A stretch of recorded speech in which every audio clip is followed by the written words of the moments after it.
दुष्ट कालिया, मैं तुम्हें आदेश देता हूं, निकल जाओ इस पानी से। तुम्हारे दांतों में भरा विष इन सुंदर तटों की खुशी और शांति में एक बाधा है। इसी समय निकल जाओ और कभी मत लौटना।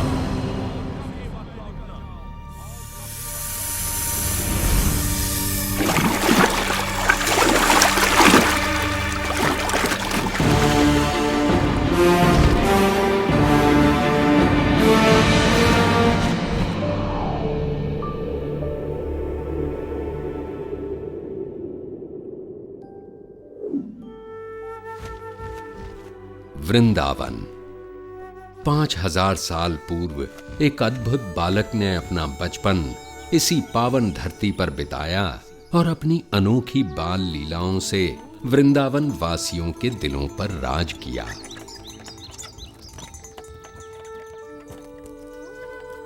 इस सुंदर वन के कच्चे रास्तों पर उसने अपने नन्हे कदमों के ऐसे कभी न मिटने वाले निशान छोड़े हैं कि ये सुंदर गलियां, मोहल्ले और यमुना का कल कल बहता पानी सभी उसकी वीरता की कहानियां सुनाते हैं। उसकी लीलाओं की अनेक कथाएं हमारे देश के बड़े पुराने ग्रंथों में से एक श्रीमद् भागवत पुराण में लिखी हैं और हजारों सालों से इन कथाओं ने न केवल पढ़ने वालों भक्तों का मन पीढ़ियों तक जीता है, बल्कि उनके हृदय में नन्हे कृष्ण के लिए एक विशेष स्थान भी बनाया है।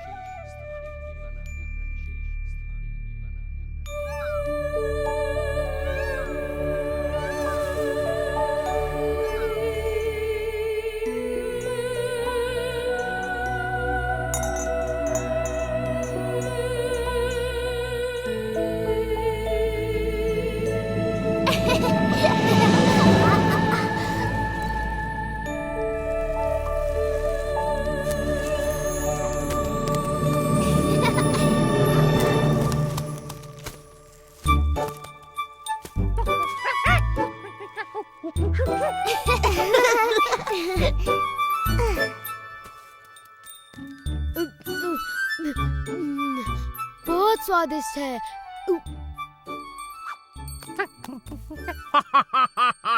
मैं नंद महाराज को विशेष उपहार देने के लिए इन मीठे फलों की एक टोकरी भरकर ले जाऊंगा।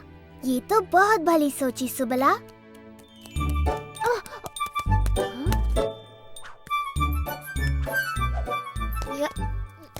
देखो मधुमंगल कितना परिश्रमी है और परिश्रम का फल खुद ही खा रहा है। मुझे तो एक ही चीज सूझ रही है, सोना। सुबला, तुम्हें भी थोड़ा विश्राम कर लेना चाहिए। भली कही भैया, मैं भी यही सोच रहा था। पर कृष्णा, मेरा कार्य पूरा नहीं हुआ। ये कार्य मैं कर लूंगा सुबला।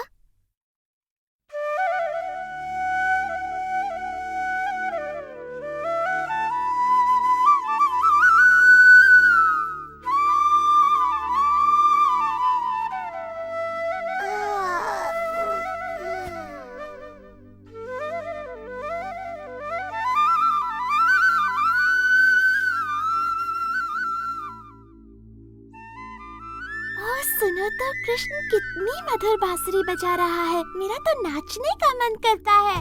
चलो ना विशाखा, चलो ललिता।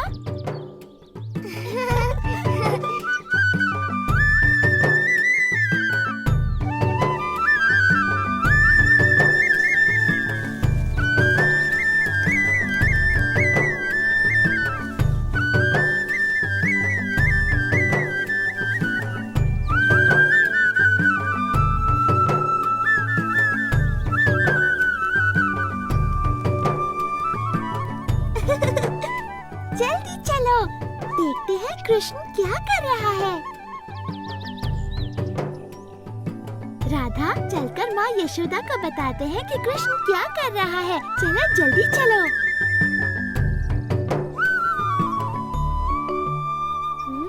हाँ?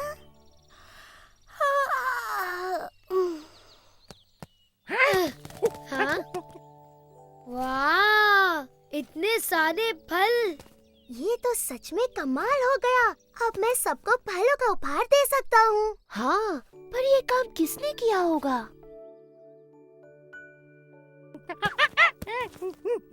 तो ये चमत्कार तुमने किया है दादी लोग। दादी लोग की जय हो।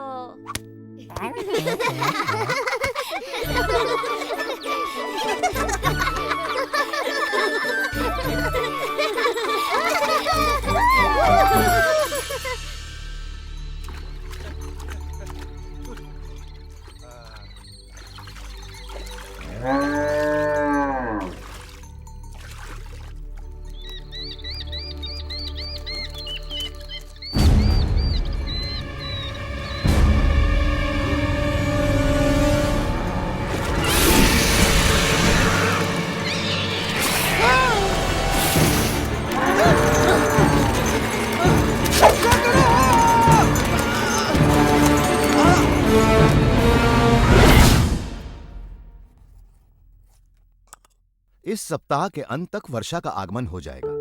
ध्यान रहे कि सभी किसानों को उच्च कोटि के बीज दिए जाएं ताकि फसल भरपूर हो। नंद महाराज! जो आज्ञा महाराज। नंद महाराज!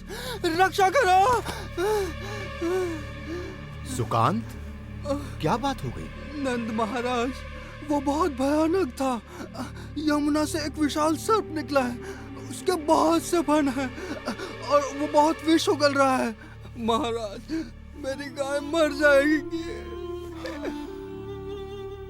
ये तो बड़ी गंभीर बात है। समझ नहीं आता यह कैसी विपत्ति है जो हम पर आन पड़ी। इसी वक्त सभी सक्षम व्यक्तियों को एकत्रित कीजिए। मैं स्वयं उनके साथ यमुना चलूंगा। और ध्यान रहे कि स्त्रियां और बालक अपने अपने घरों में सुरक्षित रहें। जी महाराज। नदी किनारे सभी चरवाहों को संदेश भिजवा दो कि अपने पशुओं के साथ गांव लौट आए। जी महाराज। ओ नहीं, यशोदा, तुम इतनी चिंतित क्यों हो? राधा ने कृष्ण और बलराम को यमुना किनारे बछड़ों को पानी पिलाते देखा था। और सुबला, मधुमंगल, हंसी और दधी। देर नहीं करनी चाहिए, समय बहुत कम है। हमारा कृष्ण संकट में है। हमें उसकी सहायता के लिए जाना चाहिए। हाँ, जल्दी चलो।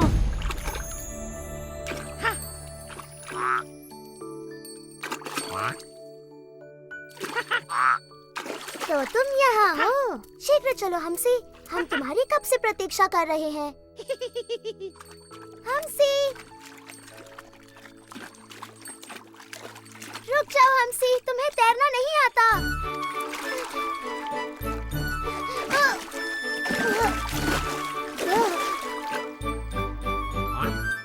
जब तुम्हें बुलाया जाए तुम्हें आना चाहिए नन्हे हमसी।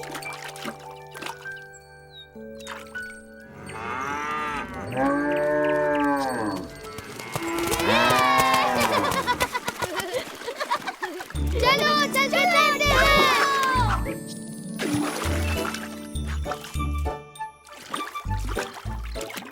मधु, सावधानी से तैरना। हाँ, पेट में इतने सारे आम भरे हैं कि तुम किसी पत्थर की तरह डूब सकते हो। यमुना का पानी कितना ठंडा है, वाह।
मधु, हमसी, पानी से बाहर निकलो।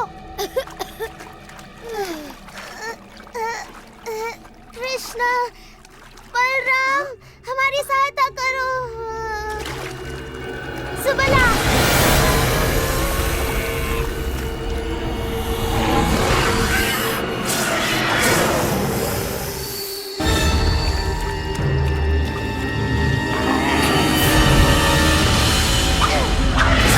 दूर हो जाओ दुष्ट प्राणी।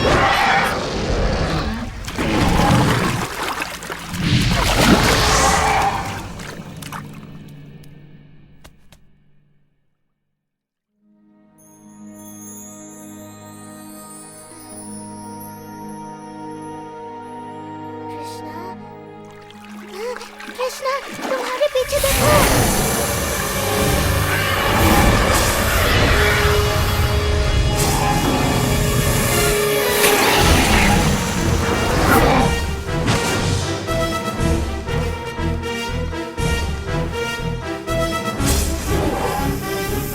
कालिया, तुमने मेरे मित्रों को बहुत दुख और दर्द पहुंचाया है। मैं ये सहन नहीं कर सकता। तैयार हो जाओ, तुम्हारा अंत निकट है।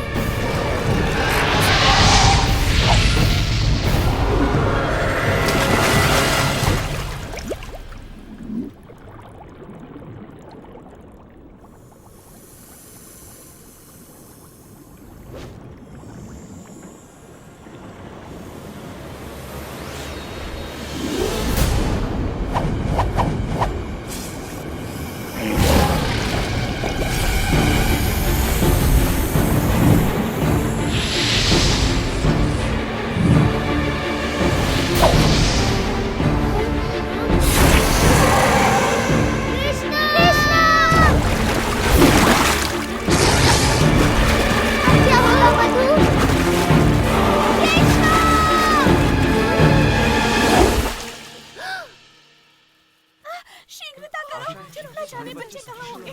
जाओ, सुरक्षित हो। कृष्णा, बलराम, मधु। मैंने कहा था ना कि बच्चे किसी सुरक्षित स्थान पर रहें। बलराम, तुम ठीक तो हो ना बेटा? तुम्हारा भाई कहाँ है?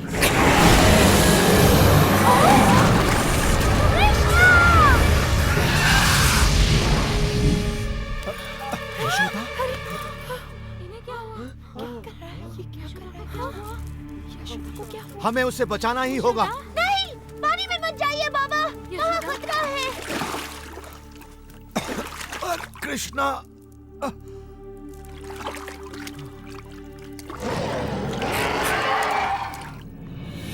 कृष्णा।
नहीं नंद महाराज, वहाँ जाना अत्यंत घातक है। मुझे जाने दो। मैं यहाँ खड़ा रह के ये सब नहीं देख सकता। वो देखिए, कृष्णा तो बांसुरी बजा रहा है। इसे सुनिए, अद्भुत है।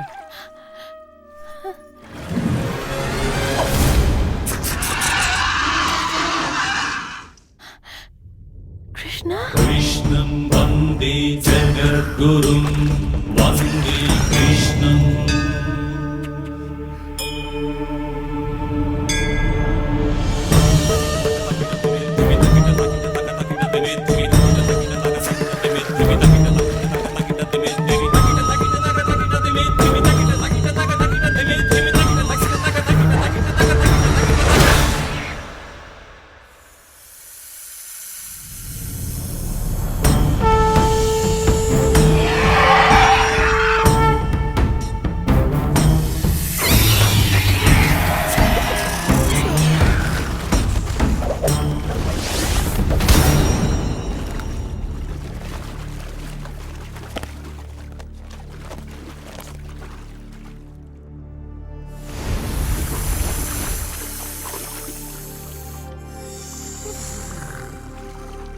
कृष्णा, इन्हें मत मारो।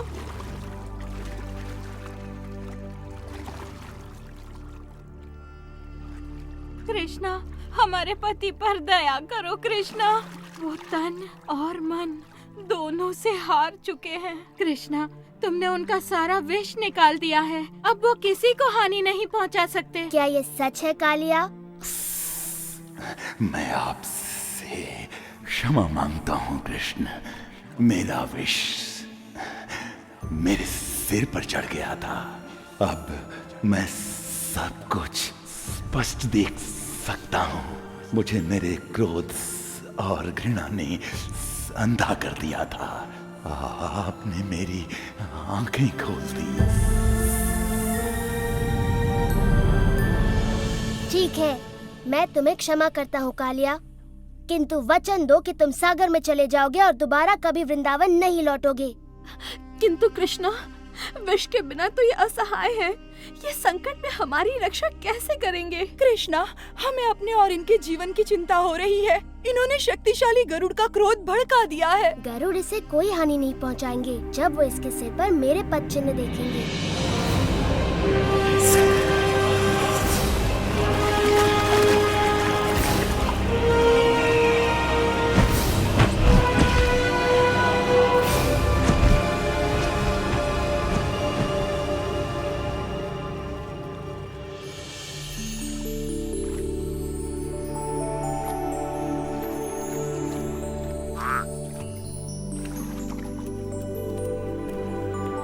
कृष्ण ने उस दुष्ट कालिया को भगा दिया। कृष्ण की जय हो। ऐसा सिर्फ वही कर सकता है।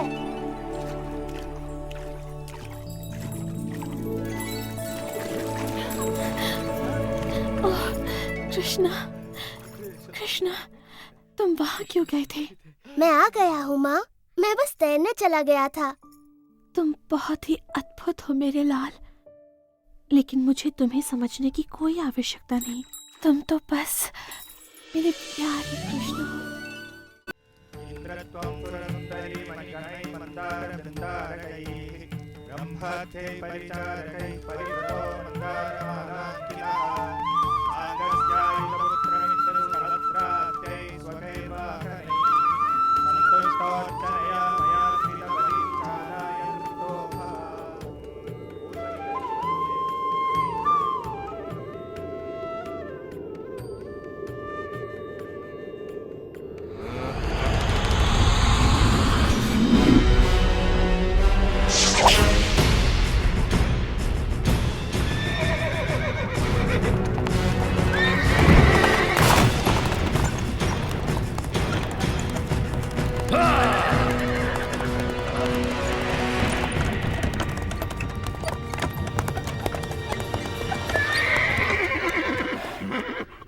पृथ्वी पर मनुष्य आपको प्रसन्न करने के लिए यज्ञ कर रहे हैं देवराज इंद्र। ये ऋणी लोग आपका आभार प्रकट करने के लिए सब तरफ एकत्रित हुए हैं। होना भी चाहिए। इनकी खुशहाली मेरे हाथों में है। इन्हें ज्ञात होना चाहिए कि मैं बारिश का स्रोत हूँ जो इनके खेतों और भंडारों को अन्न से भरती है। संवर्तक, जो लोग मेरे लिए यज्ञ कर रहे हैं उन्हें वर्षा प्रदान करो।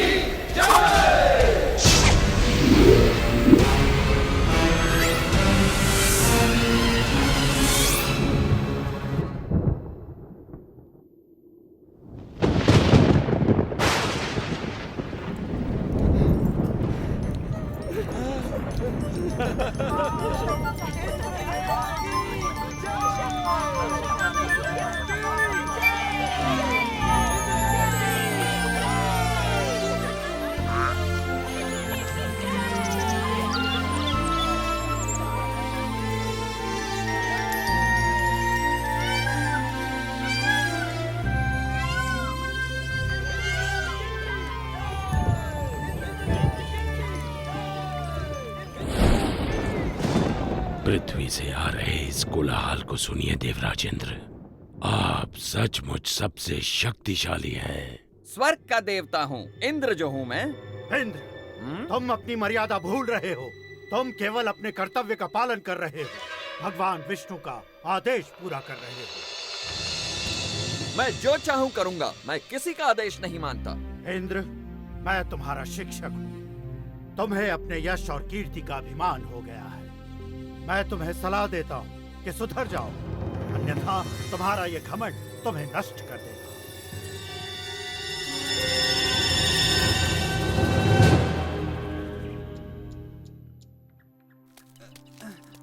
संभाल के ले चलना।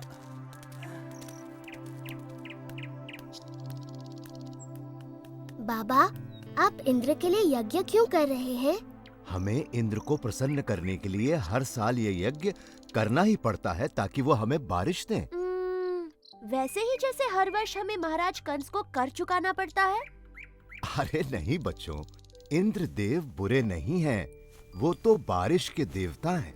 पानी जीवन के लिए अति आवश्यक होता है, इसीलिए हम हर साल यज्ञ के द्वारा इंद्र देव की पूजा करते हैं। परंतु बाबा, वो तो उनका कर्तव्य है। वो तो भगवान विष्णु के आदेश का पालन कर रहे हैं। देखो कृष्णा, ये बहुत पुरानी प्रथा है और हमें इसे तोड़ना नहीं चाहिए। बाबा, फिर हम धरती की पूजा क्यों नहीं करते जो हमें सब कुछ देती है, और सूर्य की जिससे जीवन मिलता है, और यमुना की क्यों नहीं? कृष्णा, तुम सही कहते हो, लेकिन ये संभव नहीं है। हम सदियों से चलती आ रही इस प्रथा को अकस्मात ही तोड़ नहीं सकते बेटा। परंतु बाबा, क्या हमें आंखें बंद करके प्रथाओं को मान लेना चाहिए? वो तो भगवान विष्णु हैं, जो इंद्र और सभी देवताओं को शक्ति प्रदान करते हैं। कृष्ण बिल्कुल सही कह रहा है। सभी देवता भगवान विष्णु के आदेशानुसार काम करते हैं, और वैसे भी वेदों में इंद्र के लिए अलग से यज्ञ का विधान नहीं है। हम ग्वाले हैं, हमारी संपत्ति हमारी गायें हैं, और वो भोजन के लिए निर्भर करती हैं इस गोवर्धन पर्वत पर। हम भी सभी चीजों के लिए गोवर्धन पर निर्भर करते हैं, इसलिए हमें गोवर्धन की पूजा करनी चाहिए, ना कि इंद्र की। मेरे वृंदावन के प्यारे मित्रों, हम सबको गोवर्धन पर्वत का हृदय से आभारी होना चाहिए। आप स्वयं ही देख लीजिए गोवर्धन पर्वत के इन चमत्कारों को, जो वृंदावन का जीवन है। हमारी गायें इसके जंगलों की घास चरती हैं और हमें मीठा मीठा दूध देती हैं। इसके झरने हमारी प्यास बुझाते हैं। इसके मैदानों में हमारी फसलें और फल उगते हैं। इसकी लकड़ी से बने घर हमें सुरक्षा देते हैं। मित्रों, हमारा जीवन इंद्र पर निर्भर नहीं करता, बल्कि गोवर्धन पर्वत पर निर्भर करता है। कृष्ण ठीक कहता है। आयुष्मान भव। ये सब इंद्र देव की नहीं, गोवर्धन की कृपा है। इसलिए मित्रों, सब लोग अपना अपना चढ़ावा एकत्रित करें, हम सब गोवर्धन की पूजा करेंगे।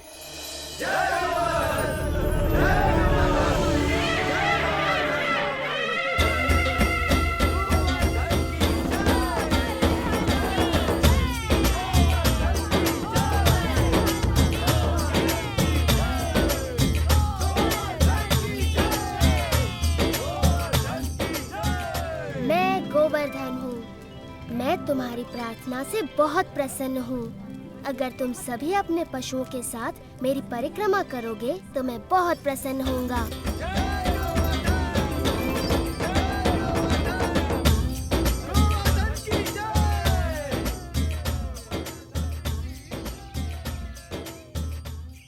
देखो कितनी बड़ी पूजा हो रही है। गोवर्धन पर्वत तो बहुत प्रसन्न हो रहे होंगे मधु। हाँ, गोवर्धन की पूजा करना अच्छी बात है बलराम, परंतु मैं इंद्रदेव को भी कुछ अर्पण अवश्य करूँगा, कहीं बुरा ना मान जाए। एक इंद्र के लिए और एक मेरे लिए। 2 इंद्र के लिए, 2 मेरे लिए।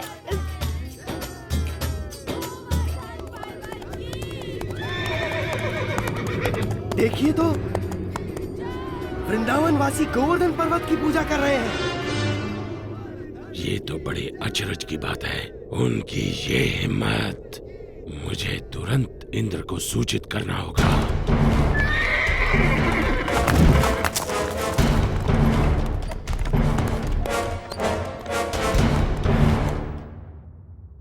आओ आओ संवर्तक, मेरे साथ मेरे भक्तों द्वारा चढ़ाए गए चढ़ावे का आनंद लो।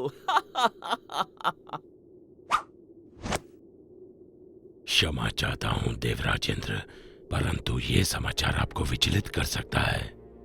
अब ये मत कहना कि तुमने गलती से एक और गांव को बाढ़ से भर दिया। ये बात मन से निकाल दो। मुझे डर है कि आप इस समाचार से बहुत क्रोधित हो जाएंगे। देवराज, वृंदावन गांव के वासियों ने आपकी बजाय गोवर्धन पर्वत की पूजा शुरू कर दी है।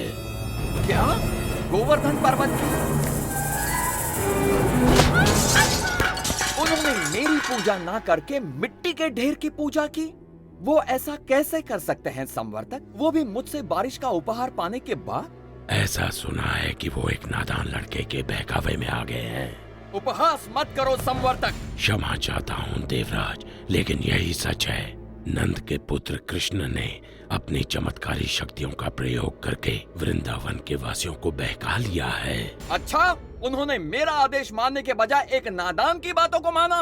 इन लोगों का दिमाग खराब हो गया है। देखना अब इन पर मेरा कहर बरसेगा। सुनो संवर्तक। जी देवराज। जाओ और वृंदावन को डुबो दो, गोवर्धन के त्योहार को बर्बाद कर दो और वृंदावन के वासियों को इस दुस्साहस की सजा दो।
क्रोधित है, हम कुछ नहीं कर सकते।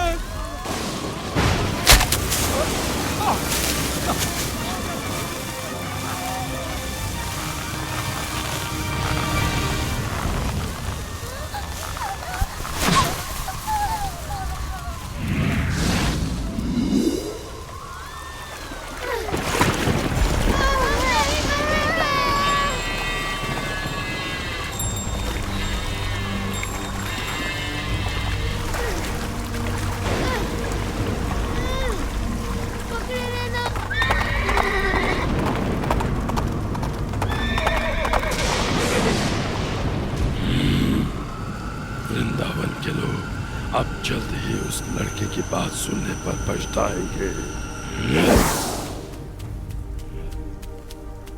इंद्रदेव हम सभी का विनाश करने पर तुले हैं, कुछ करिए नंद महाराज। मेरे प्यारे कृष्ण, मैं जानता हूँ तुम हमारा हित ही चाहते थे, लेकिन तुमने इंद्रदेव को कुपित कर दिया।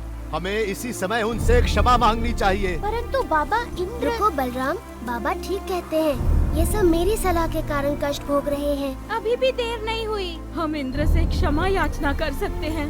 रुको, कृष्ण कभी भी हम पे या हमारे वृंदावन पे आँच नहीं आने देगा, कभी नहीं। आपने सच कहा माँ। आप सब के लिए मेरा प्रेम इंद्र की इस दुष्टता से बहुत बड़ा है। वृंदावन की रक्षा मैं अवश्य करूँगा। कृष्णा, मेरे बच्चे।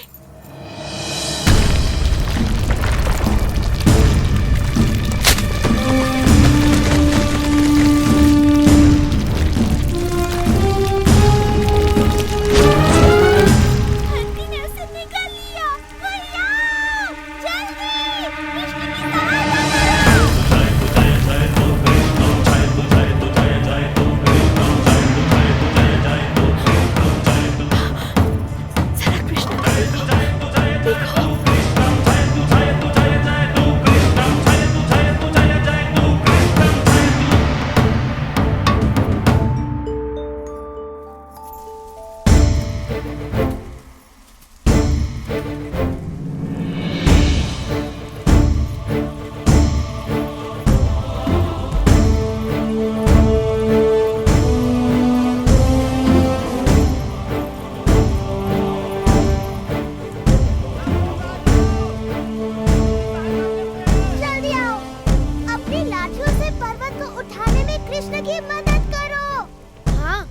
अकेले ये नहीं कर पाएगा। बहुत अच्छे मधु।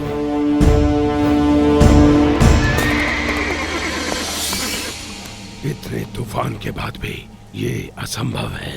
यदि हम इंद्र के आदेश अनुसार इस छोटे से गांव को तबाह नहीं कर पाए तो वो हम पर कोई दया नहीं करेंगे। आगे बढ़ो मेरे योद्धाओं, ये तूफान तब तक थमना नहीं चाहिए जब तक वृंदावन पूरी तरह पानी में डूब न जाए।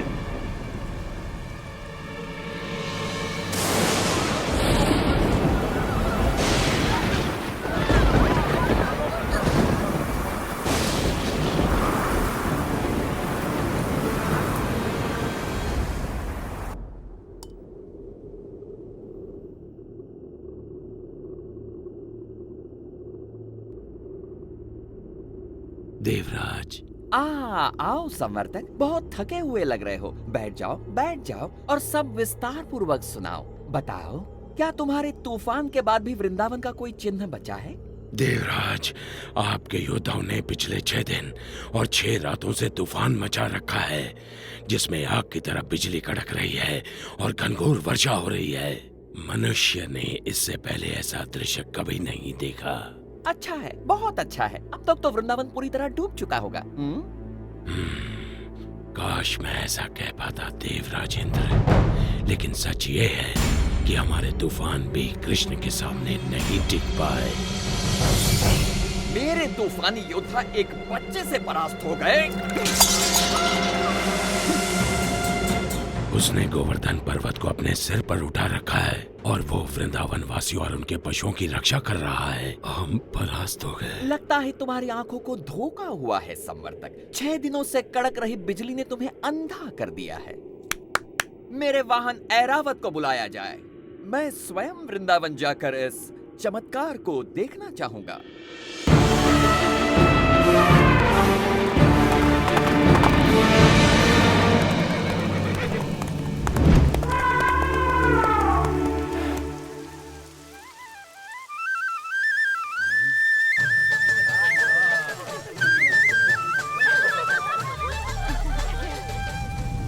स्वयं ही देख लीजिए देवराज। यदि कृष्ण अपने आप को भगवान समझता है तो अब वो ये जान जाएगा कि कौन शक्तिशाली है, वो या फिर इंद्र।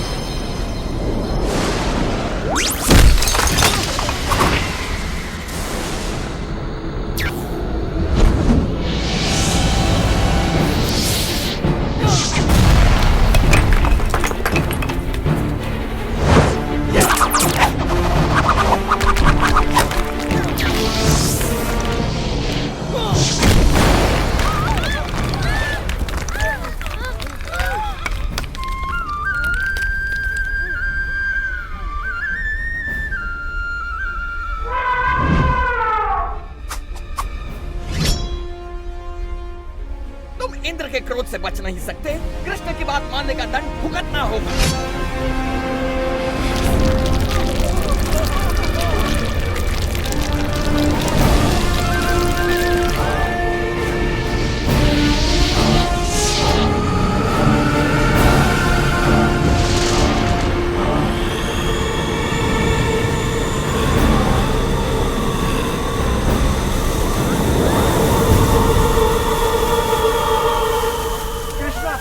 हमारी रक्षा करो। इंद्र गोवर्धन पर्वत को नष्ट कर रहे हैं। इंद्र कुछ नहीं बिगाड़ सकते, भय मत करो।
थम चुका है।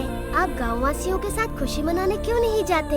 पर कृष्ण, क्या तुम अकेले इस पर्वत को उठाए रख सकते हो? नादान मत बनो कृष्ण, तुम एक छोटे बालक हो। पहले तुम बाहर निकलो। आप बहुत दयालु हैं।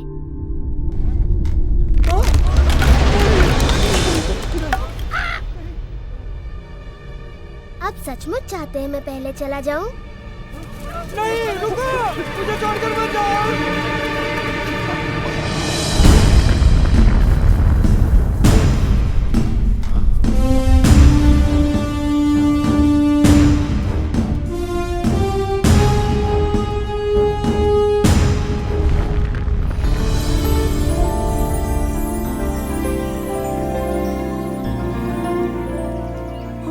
आभारी हैं। तुमने हमें बचा लिया कृष्ण, हम सुरक्षित हैं। आभार मेरा नहीं, गोवर्धन पर्वत का मानिए।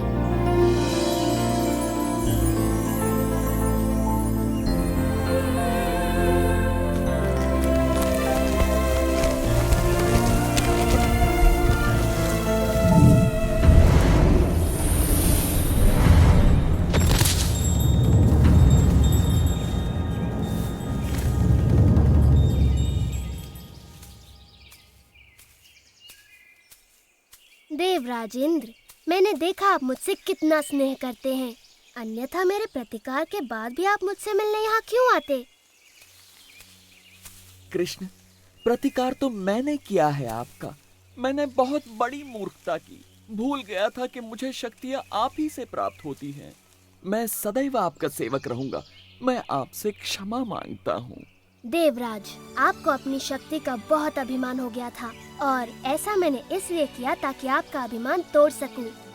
जाइए, मैं आपको क्षमा करता हूँ।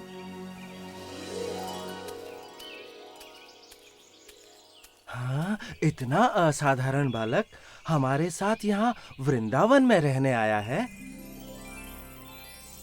मैं तो बस इतना जानती हूँ कि ये मेरा प्यारा बच्चा है, मेरा दुलारा कृष्णा। कृष्णा की जय हो! जय